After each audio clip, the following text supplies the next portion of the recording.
Hello everybody, and thank you for joining tonight. This is your host Nino, who is about to try the famous ChatGPT system, of which I read all the time something, and evidently one should be naughty when trying such a thing. So we get here a little bit of warnings. I am at the end of my sign-up process, I assume. And conversations may be reviewed by our AI trainers to improve our systems. Oh, please don't share any sensitive information in your conversation. This system is optimized for dialogue. Let us know if a particular response was good or unhelpful. Done. Alright. So, how do we start? Let's start with something. No, certainly none of these things. Alright. But let's start politely and harmlessly. Hello there. How are you doing?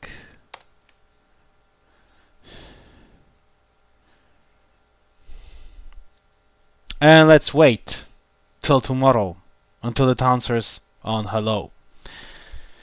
While I do so, hello, I'm a computing program, so I don't have feelings or emotions like a human. I exist to assist you with any questions you might have to the best of my abilities. Is there anything specific you would like help with today? You know, that reminds me of the typical way conversations were steered with Elisa, so that, if possible, you are guided towards a known path which the system has been stepping upon either through preset rules and cases or through some form of learning, whereby I suspect this thing in particular loves to do rote learning. So what shall we say? What does banana taste with the best? Bananas have a naturally sweet and slightly tangy flavor. It's chocolate, my gosh, chocolate, but okay. Oh, and there we finally have the mentioning of chocolate. Yes, okay. That's great. Tell me a bit about the present political situation.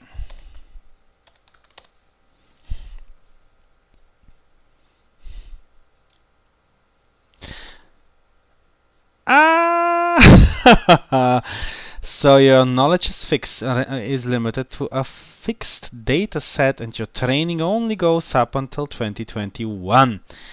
Alright, so nothing after that time. Okay. Best of your abilities based on your training. Let's try now something nasty. From the movie The Machine, let us try what smells better. A donkey's arse or a hospital corridor?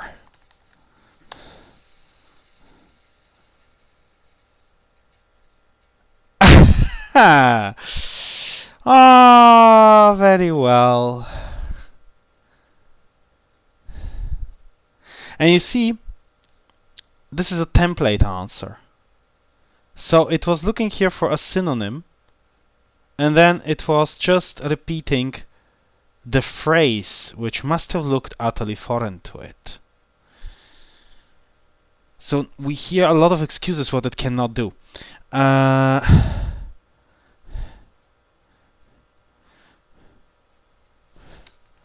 What is warmer, a triangle or a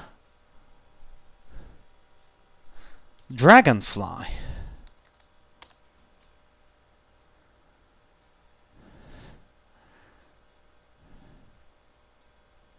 But I did not ask about dragons. I asked about a dragonfly. So it answers me as a geometric shape, a triangle does not have the ability to be warm or cold. That's a good answer. Triangles are two-dimensional objects that are defined by the position of their three vertices in space. That's a super sweet answer, which also congeniously avoids the discussion of whether we are in flat geometry or not, like Euclidean or something else. Dragons, on the other hand, are mythical creatures that are not real and therefore do not have any physical presence and the ability to have a temperature. In general, the warmth of an object is determined by its ability to transfer heat to its surroundings. So here it is giving us correlated answer to some aspect connected to what we are asking. But that's not an answer to our question, it's an answer to something else. The warmth of an object can also be affected by its physical properties, blah blah. But I did not ask what are the physical properties of an object. Since triangles and dragons do not exist in the physical world, it is not possible to compare their warmth.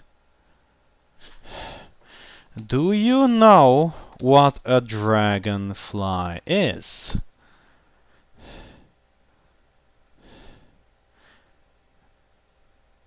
However, now it tells us a lot of what a dragonfly is, but before that it referred to a dragon. Is a dragonfly the same as a dragon?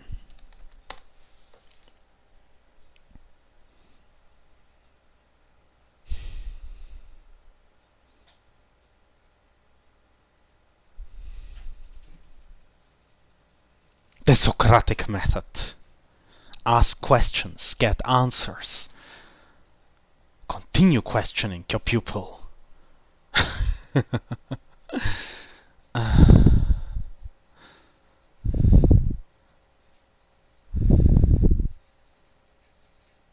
Try again. Did that break it? Okay. Is a dragon the same as a dragonfly? No, a dragonfly are not the same thing. That is so sweet. And now it tells us correlated information for dragons and sort of correlated information for dragonflies. So, why did you answer my question concerning a dragonfly as if it were a question concerning a dragon?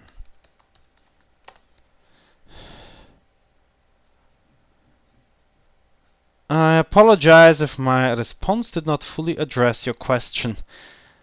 Oh, and then comes again a template excuse. But your question included the word dragon in it, which may have led to my confusion. Yes, absolutely.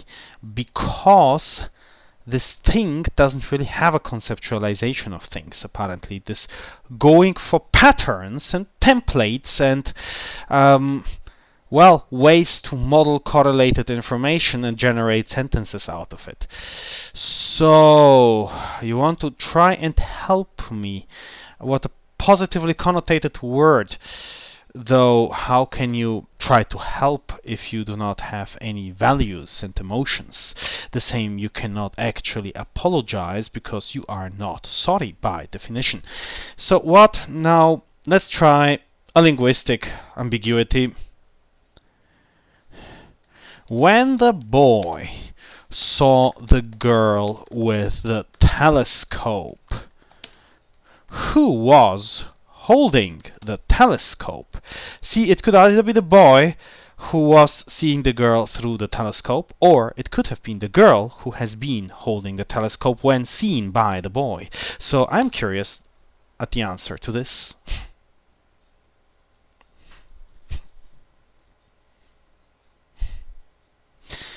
Oh, so you do know about this super famous linguistic thing. In the sentence you provided, the boy and the girl are both mentioned, but it is not clear who is holding the telescope. Without knowing who was holding the telescope, it is not possible to determine which of those two individuals was using it to look at something. Ha! That's a wrong explanation, though. Because if the boy saw the girl with the telescope and the girl would have been holding the telescope, then the telescope would not have been used to look at anything at all. She would have been just holding it. Additionally, the sentence you provided does not provide any context or background information, which makes it difficult to understand the situation being described. If you have any further information or clarification, I'd be happy to try and help you with your question. Oh, how helpful we are again. So there is a little bit of an emotional sauce put there in order to, well, cover up the fact that this thing is not operating with conceptualization and logic. So it's like, be nice to me, I'm gentle and fluffy.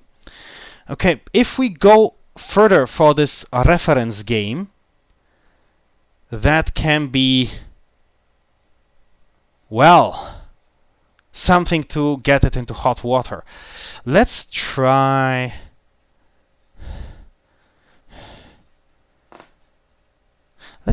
perhaps something which Google Translate cannot properly translate, but let's play with it. It is when you ship with the when you man with the man the ship and ship with the ship the man who is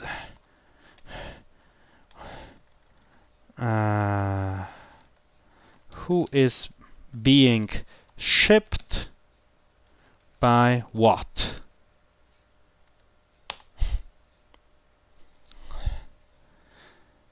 Yes, of course you're having difficulties understanding my question. Although it was a simple question, providing the answer already contained the usage of a word as verb and noun is clearly brutal to it. So we're having fun now breaking it a little bit, okay? But you can man a ship, right? And you can ship men. So the question is not nonsensical. Yeah. So our system understood what I did, but did not manage to solve it. Okay, let's try something else, something which again requires a little bit more real world knowledge.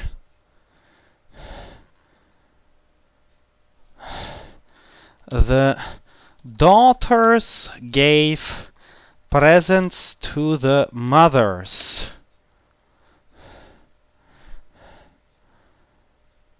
as they had been taken care of diligently. Who has been taken care of?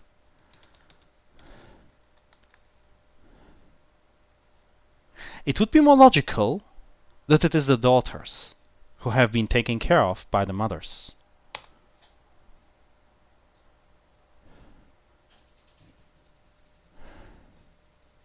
No.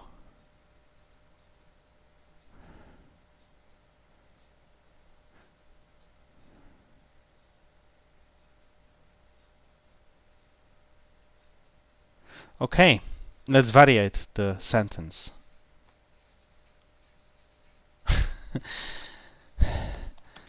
The daughters gave presents to the mothers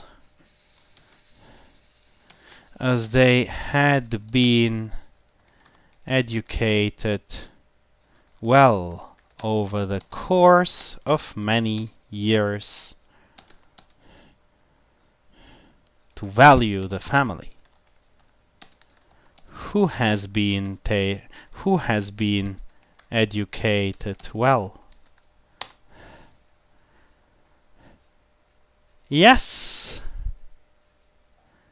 So how it tries to resolve it, and it's not a bad strategy by the way, is that it is trying to see what relates to what, but it can get into hot water if it does not easily find phrases that it can follow in order to administer relations to the various parts of the sentence.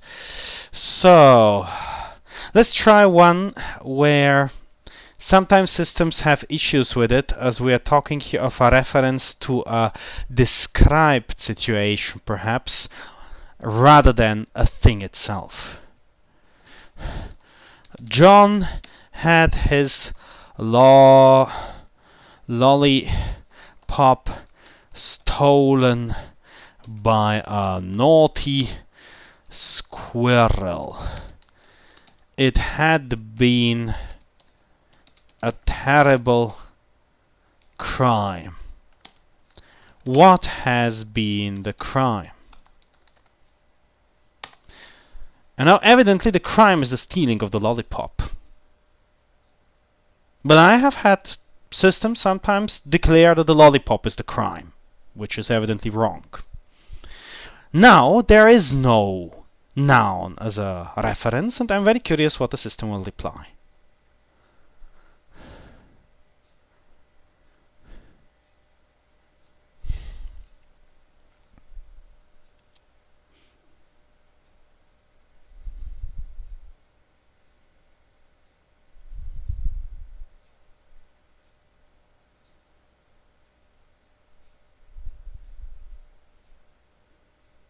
Boy, that seems a long thinking for a question that simple. But it does not fit its concept that squirrels could be criminal, or although I gave it a hint, the lollipop was stolen, like stealing is clearly the crime. But still, an error occurred. And if this issue persists, please contact us through our help center at helpopenai.com. So I broke it! Yes! I count that as a successful evening. No, I'm not kind here. But you see, in the last weeks, I have seen such a heap of funny discussions with this thing. One of them being more inane than the other, where someone is asking, I don't know, some utterly trivial question, and then the machine answers a trivial answer, and the asker is, oh my god, it's alive. Or somebody gives it a task from a school book which the machine can solve because there are a million examples out there of how to solve the task, and then they are like, oh my god, it's alive. But as you can clearly see, the machine actually has issues with anything that requires conceptualization or the building of logical relations based on prior knowledge. Systems that I am interested in, my own developments, as well as Patrick Hammer's NARS and Pei Wang's NARS, of course. These are more interesting systems in my view, for even though they are less developed, they are more focusing on the philosophic side of such affairs. Also, Mykola Rabshevsky is writing up advice of very similar nature. So this is more what I see as having a future than just simply matching templates. And now let me tell you something general about the dangers of being pleasantly deceived by what you see. You will end up building something which I call butterfly systems. See, just like a bird is deceived by the colorful wings of a butterfly, thinking these to be eyes, so do we humans just love to be deceived by something which we can attribute a mind to. And we love to do that. We don't want it to be exposed. We want it to work. We want ourselves to be delighted and deceived by it. And if you do that, if the knowledge base becomes sufficiently large to sustainably and reliably deceive and build an image of a really mindful entity, the more you will start to trust such a composition. And yet that sort of creation has one fundamental failure, one fundamental flaw. It lacks creativity. It is ultimately giving you something which is a transformation of knowledge of correlations. It is a somewhat more complex form of rote learning. It is like someone who knows a billion of positions on a chessboard and just simply finds a likelihood that your move results in the board matching some known boards, and from there, with minimal interaction and minimal effort, calculating a likely response, but without any understanding of chess, without any search, without any regulation of what could happen if something else happens, and so on. That is without anything that we would normally name a semblance of thought. And such a system with a plethora of knowledge, with heaps of data, could deceive us into using it for tasks where creativity would be more important, and in relying on it, thereby limit our own experience as humans. So, with this, I hope you gained a better understanding of where this OpenGPT is at right now in November of 2022. And I hope to have kindled your mind insofar as you are prone to such illusions, to undertake further experiments when you hear of the amazing accomplishments of some AI system. Do not forget that when Weizenbaum introduced Elisa, he describes that his own secretary knew precisely what an utterly simplistic system that was, and yet was leading conversations with it as if taking it seriously, simply because she wanted to see a mind in the machine. And with that, I really hope you enjoyed today's episode. I do hope you will become regular visitors to my channel. I wish you a wonderful evening. And from me, goodbye.